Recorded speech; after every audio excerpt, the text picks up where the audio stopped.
Free Friday webinars. We're here every Friday. We've been here for the past over 6 years, thanks to American TESOL.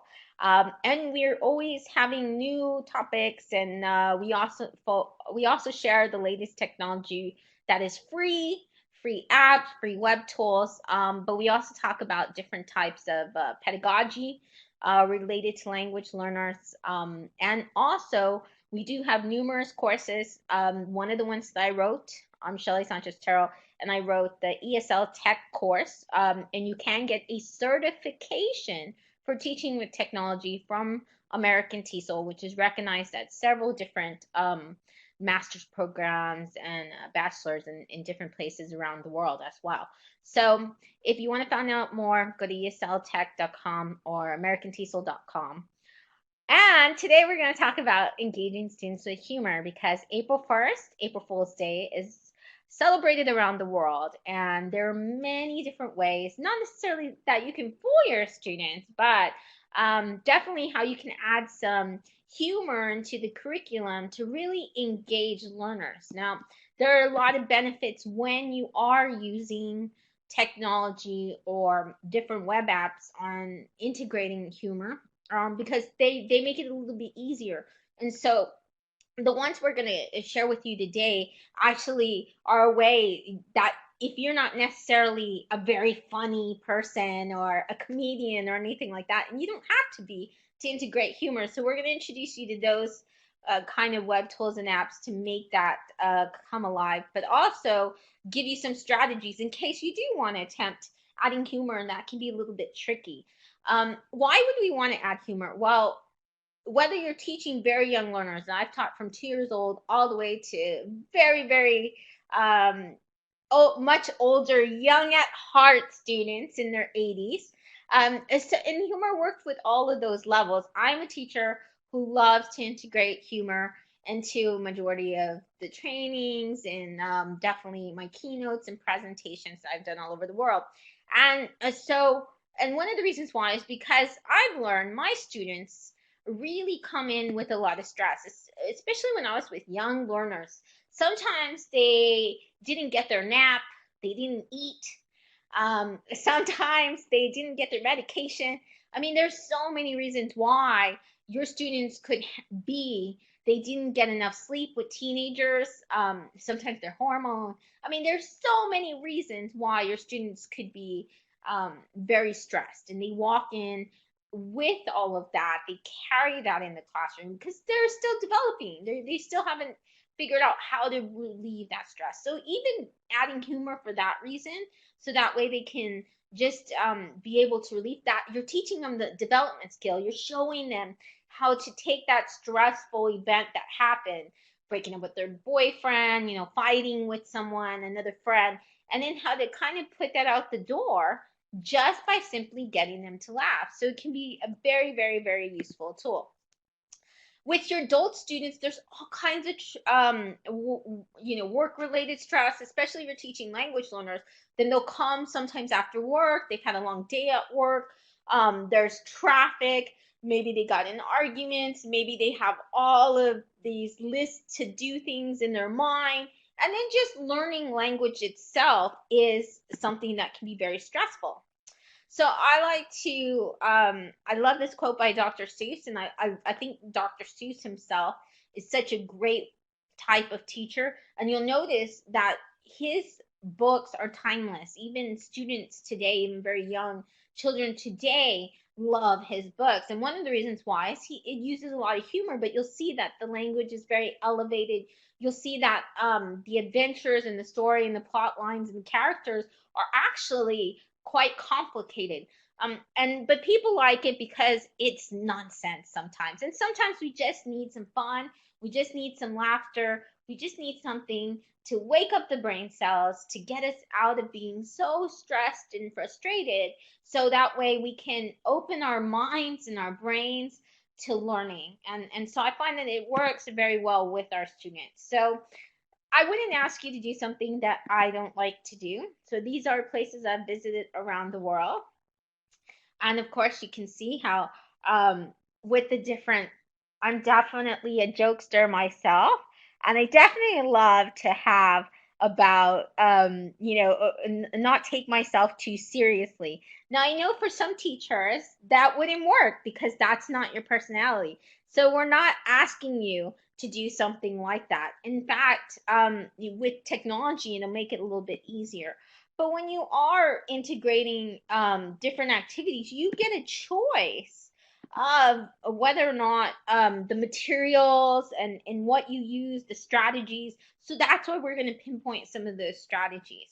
There's a lot of benefits when it comes to using humor in the classroom. One of the best benefits is, like Dr. Seuss says, a lot of research has shown that laughter really opens up the mind, the brain for learning.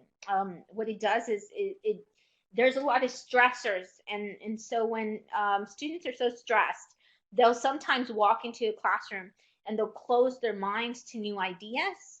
They won't be open up for the learning. If they think it's too complicated, if you're teaching, for example, science, if you're teaching math, if you're teaching something very complicated, chemistry, biology, or even business English, and it's something where you're talking about a subject or a topic that maybe it's a topic that, for example, let's say you wanted to talk about some of the news events that happened recently. That might be a difficult subject for some students um, to really. So even if you open up with a little bit of humor and then later on get to the serious sides, then that could really help ease your students into some of the topics you want to talk about. Or it could open and prepare them once they laugh about something, science or math or something, some physics concept. You can always, they have this funny Einstein picks. Then they're kind of opening themselves up to it. It enhances the classroom atmosphere. Um, if somebody is really stressed, sometimes that'll bring a negative atmosphere, especially when a lot, and then things could ensue, like for classroom management, classroom behavior. I've noticed that when you laugh and things like that, it makes it easier for classroom management, to manage your classroom behavior. You get less students who are angry, who are going to, do things like act up, fight, and I've had those problems in the past. So I think humor is a great way to kind of make it a friendly atmosphere. It supports relationship building. So if you're doing activities where students work together and they can have a little bit of a laugh and fun, like icebreakers, and we have a whole webinar on icebreakers. In fact, you can go to shellyterrell.com/icebreakers and you'll find many of those, including the webinar we've done. And so does it support collaboration and relationship building. But one of the most important reasons to use humor is not because our students, but because of us.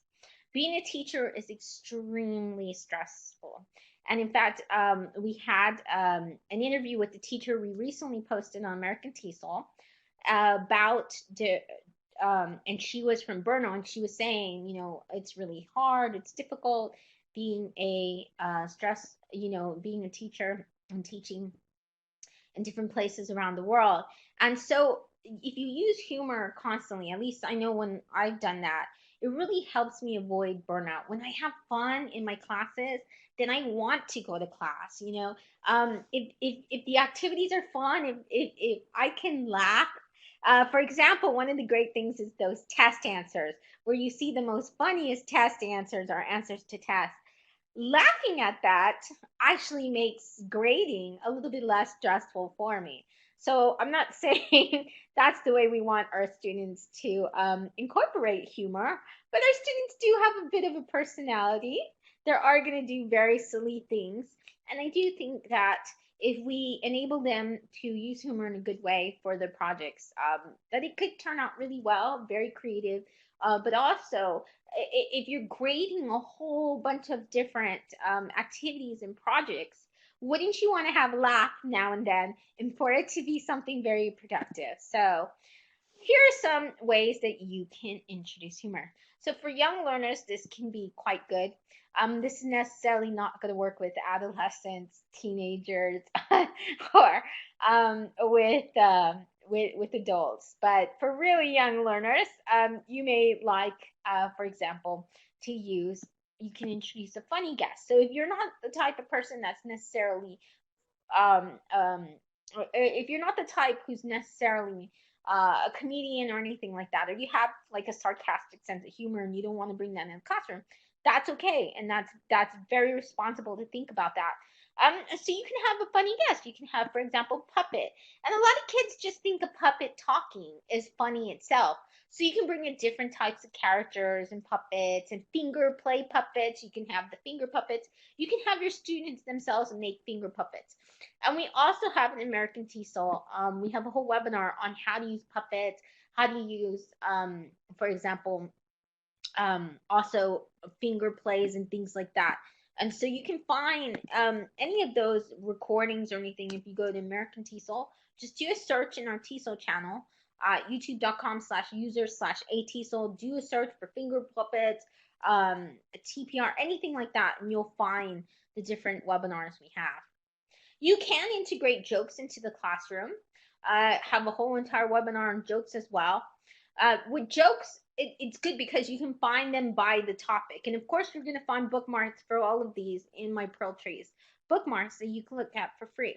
So here's an idea of one type of, I did with my students. So you can see, you can either have them sitting or you can have them standing, but the idea is to be face to face to each other. So you give students a bit of fun homework. They have to memorize a joke. Jokes are really good for language learning.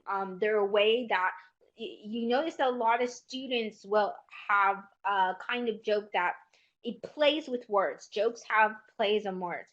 So, for example, and I know this is, I learned with my German students, these students are in Brazil, but I learned with my students in Germany that not all jokes have been heard around the world. So for something like that, um, oh, thank you, Peggy. So Peggy's asking, how do you search for something like finger puppets? Below the main search, go to, on the American TESOL channel, there's a little tiny search box there. And go to that one. It's right under the heading. And then you'll see it. Yeah, that gets tricky for me as well. Um, so what you can do is have them memorize a joke. It could be a knock knock joke, why did the chicken cross the road jokes, any kind of, and make sure that you do give them rules. I learned this the hard way, even with adults, to make sure that the jokes have clean language. Make sure the jokes are an appropriate subject. We want them G-rated jokes. And you can give them a couple of sites, and I have a couple of sites bookmarked that does have different types of jokes. It might be easier if you go to my Pearl Trees to be able to find the bookmarks um, on jokes and things like that. So I'm going to go ahead and give you if you go to my Pearl Trees, you can see a lot of bookmarks. And there is one on jokes. So with Joke Mingle, students, this is a bit of an icebreaker. Students get together, they memorize a joke, they tell each other the joke. So the idea is they're going to keep just saying the same joke and repeating it again and again, okay? So, and then they face each other, they tell a joke in English, and then you blow the whistle, they repeat their joke again. So what you can do when I have these kind of mingle activities is I usually have a sheet of paper, and on the sheet of paper, they'll write whether they thought it was funny, why did they like it, and so you have you have the listening, you have the speaking, but you also have a little bit of writing with that as well, because they're gonna do this checklist and they're gonna say, just check funny, and then they're gonna put the ones if why they liked it or not, an explanation.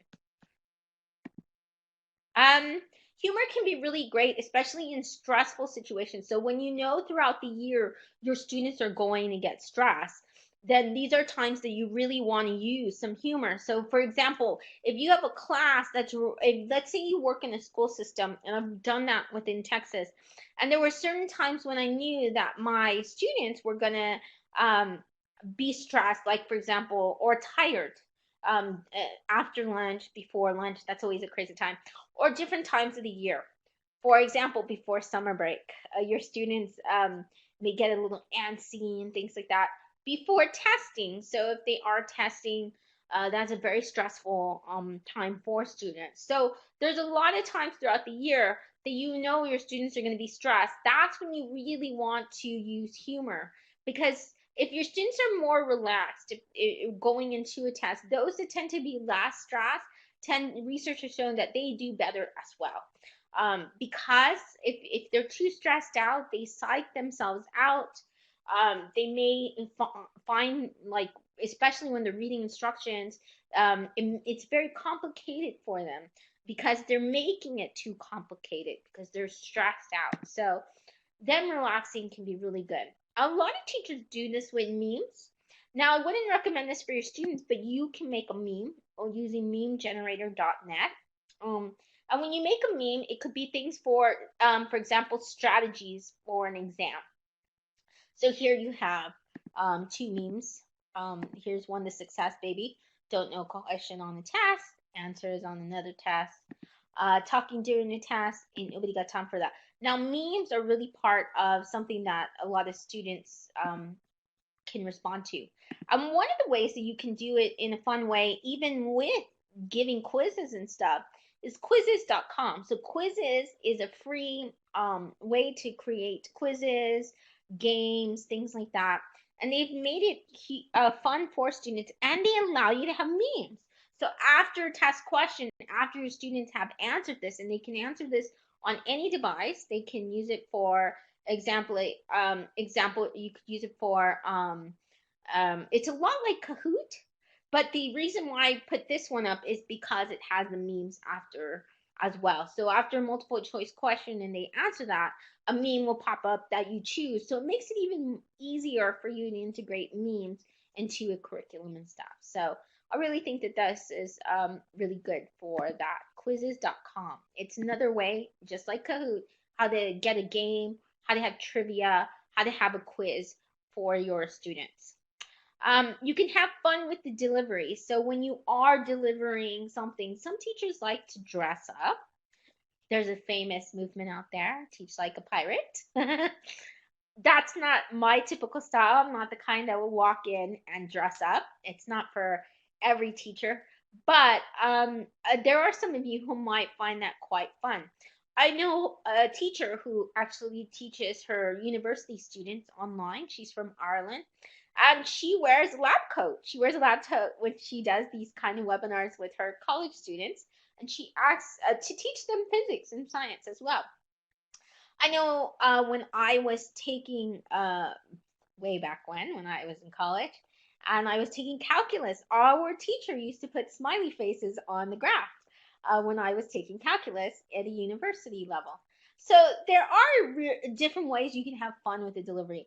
My art history college professor, she used to put in pics, a lot of art. We would see a lot of art, pictures of art and things like that. Alita here says Alita says she, I think Alita's a Bakaris. I didn't know how to pronounce, sorry, but says, I sometimes wear my clown dress and blue nose in class. See? So yes, definitely you can have fun with it. You can have fun with the delivery. So there's different ways to do that. There's one of the pranks that they have, and I think I put it in the humor bookmarks, is there's a teacher who actually does a whole presentation and he shows you how to do it on YouTube to actually play a prank, but it's him as a shadow and him and his shadow interact with each other. So that's really funny as well.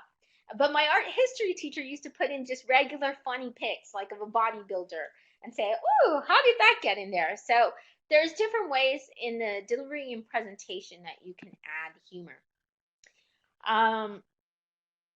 You can also choose humorous content. So these are two good friends of mine from Turkey, Özge and Ezra.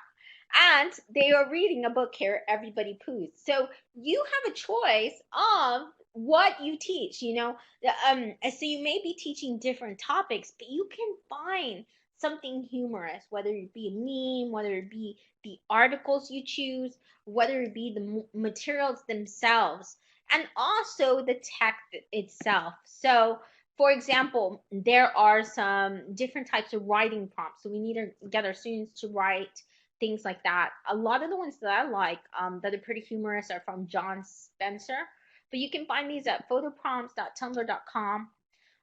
Here they're saying apparently bring your velociraptor veloc- velociraptor to work day was colossal failure. So there's a little bit of humor in that, and they're supposed to write a story or they're supposed to write a paragraph in response to that. Okay. Be a little bit creative. So they are practicing the writing, they're practicing a little bit of reading, but it's fun. It's fun for them. So it's a little bit of humor. So you can choose things like that. One of the things my students liked a lot, learn English kids. There's also learn English teens. There's also learn English for toddlers.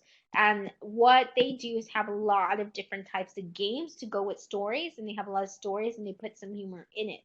One of the ones that my students loved the most was this one called Make Your Own Monster. So you learn the parts of the bodies because you had to make your monster. You chose the ears, you chose the mouth, and so you learn the parts of the body. But then afterwards, you make your monster sing, and it is the funniest thing ever. And so my students would sing that monster song again and again and again. So they're listening, they're also speaking English, and they're memorizing the words. They would, in fact, all summer they would not stop singing this song. So there's a lot of times when your students can use different materials that add that element of humor. And so these are ones for student projects. Instead of having your students just do like a paper or just have them do a report or something where it's very just bland, where it's just writing or something like that, you can get them to use fun web tools and apps that have some humorous element to them already. So these are a few that I really like a lot. One from the web is blabberize.com. Blabberize will let you have a mouth on any kind of picture. So your students can do a drawing, they can do a picture, they can add a mouth to the character, and then it comes to life. So it is a free web tool. It only, I think you can do several different sites now. Voki.com is a way to get like a cute little avatar or a cute little, see, you can either have a person or you can choose an animal. With the free version, there are some limited options, but then your students can, and it has different accents, so you can have them create little avatars that speak. Telgami, they can the same. It's an adult character. And then my two favorites are, and my favorite is Yak It for kids and Cheddar Pix for kids. So Telgami, Yak It for kids, and Cheddar Pix for kids are all apps themselves. Okay, so they are iOS apps only. But Yak It for kids will allow several different slides. It does what Blabberize does. You add a mouth to it. Yak It for kids also has a mouth. You can see Roscoe's always creating Yakits and Shadow Picks. Because it's for kids, it's safe. It's safe. So you can have little characters you choose from them, or you can actually have your own characters as well. Now, I don't think I have any in education. No, I didn't bring them with me. Sometimes I bring them with me. Yeah, it's great tools. For teaching young learners, but Telegami and also Voki also work for adults. You can choose adult characters with Telegami and also with Voki. They have adults. They even have politicians. They have business people that sometimes look like sitepals.com. So those for adults. So good thing for pointing that out. Zoomer Twins is a fun little app. It's these two twins, and you can make a movie with them. But they also have where they're always going in adventures and stuff like that. Plotagon. So Plotagon you can use for adults too. Plotagon, you can either do it on your computer or it's iPad or iPhone. But the same thing. It's a lot like Extra Normal, but Plotagon is free. You create original characters and then you have a movie about them. And so they have a lot of humorous ways that they banter back and forth, and you're creating a video of this banter. You can choose scenes, you can choose things from the past and history, you can choose present things. It's up to you. You can get creative. And this one would actually work for teenagers and adults as well. So you make a movie with that. Your students can make motivational posters. So you see Roscoe, I get a lot of pics of him and I make a lot of posters. So your students, they can also, for their presentations, they can add a slide That's a little bit humorous. You can use this in your own presentations as well. So there are a couple of places where you can do this. And just in general, bighugelabs.com has a lot of different humorous ways that you can present materials. There's also the DIY.despair.com, which is how to make demotivational posters. Okay, and so it's very simple and easy to use. You upload your own images, or if you do a Creative Commons one, make sure to put the Creative Commons in the bottom of the picture. Make sure you put the CC and give attribution when you do use that. Or you can use something like pixabay.com and use Pixabay is attribution free stock photos, and that's where I get a lot of the different Fabiana from Argentina. Hi, Fabiana was mentioning earlier how she liked my pics. Well, a reason I get a lot of my stock photos, and if they're not attributed, that's where they're from, is Pixabay. So there's a lot of apps as well. I find that students love when I use, and I was using that earlier, the Mouth Off app. Let me see if I can. Let's see. So Mouth Off, it has where you can choose different mouths. Always tell a student first, okay, choose a mouth. They'll choose a mouth. And then I'll speak with the mouth. I always do it first, so that way my students won't be too shy. But even when I do it, there's different ones as well. See, when you talk, it's when it moves. But when you do it, your students want to talk. So when I was teaching, especially in Germany, I found that a lot of my students wouldn't talk. And then so I would do that, have them do it first. And then I would say, who wants to volunteer to do it next? To repeat something. It could be whatever we were learning, vocabulary, a phrase, anything. And I'd always get somebody who would do it. So that was my little trick for getting them to speak English. But there's other tricks. One of the ones that I love a lot are a lot of these Talking Ben and Tom news apps. Okay, so I have a lot of them there. There's a mouth off light. So look for the mouth off light. Mouth off is free if you do the mouth off light version, but for Android, it isn't free. So it's $1.99 for Android, just letting you know. But the ones that are free are Talking Ben and Tom's. And there's a lot of these talking videos that you will enjoy. Talking Tom, there's even one with him and his girlfriend, which is a cat. But this one is particularly for the news, but my students love these. I have students of all ages who will speak English, who will rap in English, who will read entire speeches in English just so they could use this app. And a lot of times I've been the one to have it on one phone and they take turns and they use the app. So they really do like that a lot. Talking Ben and Tom News, they're for iOS and Android. Your students, they work in pairs. They record a little video or just recite the news. So you first have them write down news. They can read an article, something like that. And then what you do is you can have them recite it. It's a short news. So they have to make a brief of it, a news brief. And in my book, Learning to Go, I actually have different. I have a lesson plan on how to write a news brief. So you'd find that there too. And then your students choose. They can be Tom or they can be Ben, the dog. And they often like fight with each other inside the newsroom. So that makes it really fun for the students when they're reciting the news. But they are learning, they're reciting the news, they're reading news, they're doing the research, they're writing it down. And then with this app, they get to actually broadcast the news as well. But like I said, if you just want something like short speech, them telling a joke, anything like that, you can just have them download Talking Tom, there's Talking Ben, there's Talking Parrots, there's Talking any kind of animal that you can think of, there's a talking one of. A little bit for more teenagers and adults, especially if you do integrate Facebook in the classroom, if you have like a Facebook group, and I know a lot of teachers do that now. If you have a private Facebook group or anything like that, this works really well, which is Bitstrips. Now, Bitstrips isn't only on Facebook anymore. Now they have iOS, Android app. My sister uses Bitstrips all the time. In fact, You can, they have another one called Bitmoji, the company.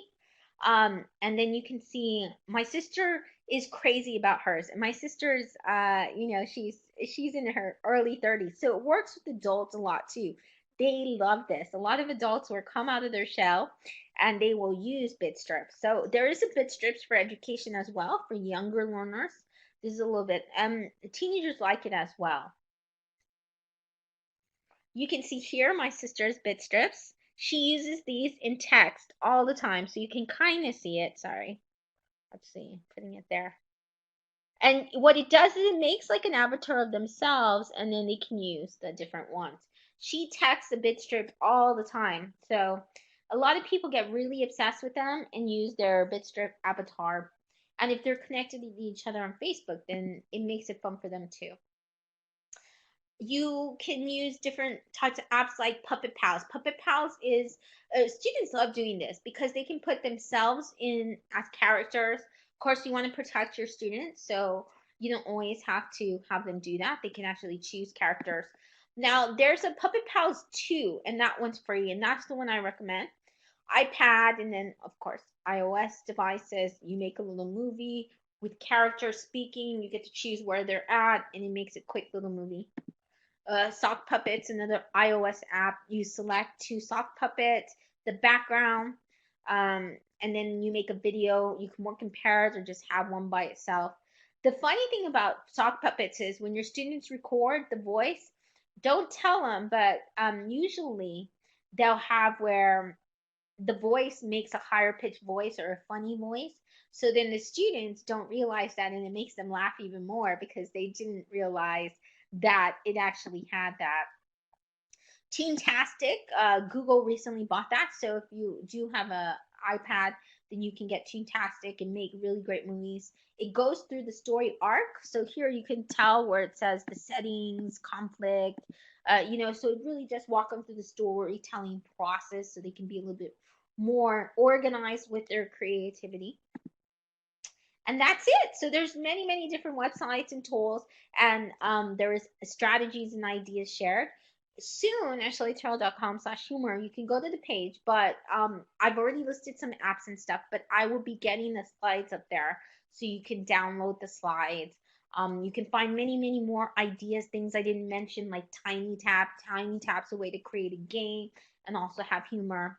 And then there's a lot of things out there that you can use that you yourself might find is really good when working with students. So thank you so much for coming today. And next week we should be talking about Earth Day activities. So thank you so much. And if you have any more ideas or anything like that, please share them and I'll add them to the bookmarks. And if, oops, let's see.